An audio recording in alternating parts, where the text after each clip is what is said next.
Hello दोस्तों, जय माता दी। आप सबका हमारे चैनल पर स्वागत है। आज हम आप सबको एक शीतला माता का बहुत सुंदर सा भजन सुनाने जा रहे हैं। आप सब सुनिए और कमेंट करके जरूर बताइए कि हमारा भजन कैसा लगा। अगर अच्छा लगे तो एक छोटा सा लाइक जरूर करिएगा। निमिया की डरिया में 3 पत्तिया, एक लाल एक हरी एक पीली पत्तिया, एक लाल एक हरी एक पीली पत्तिया।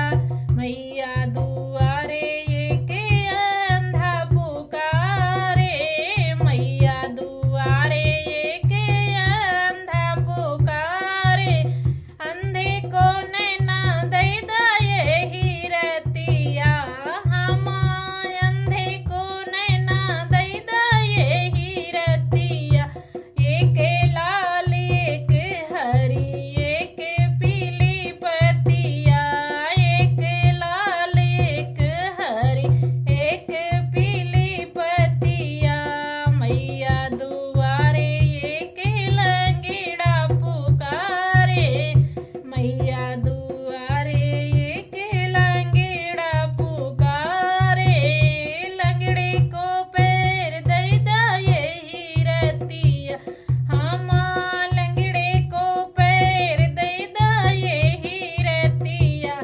एक लाल एक हरी एक पीली पत्तिया, एक लाल एक हरी एक पीली पत्तिया। मैया दुआरे एक कोढ़ी पुकारे, मैया दुआरे एक कोढ़ी पुकारे।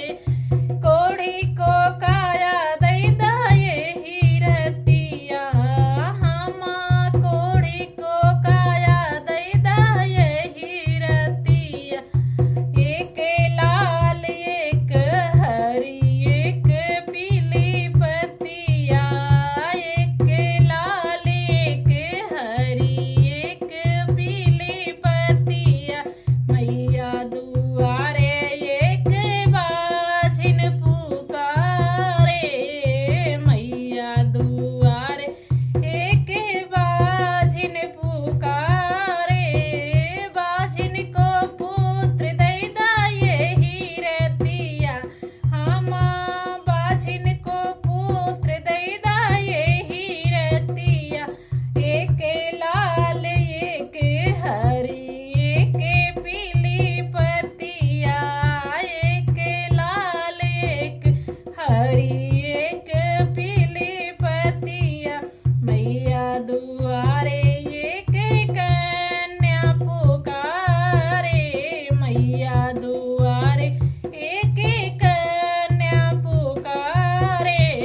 कन्या को घर भर दई दये हीरतिया, हम कन्या को घर भर दई दये हीरतिया।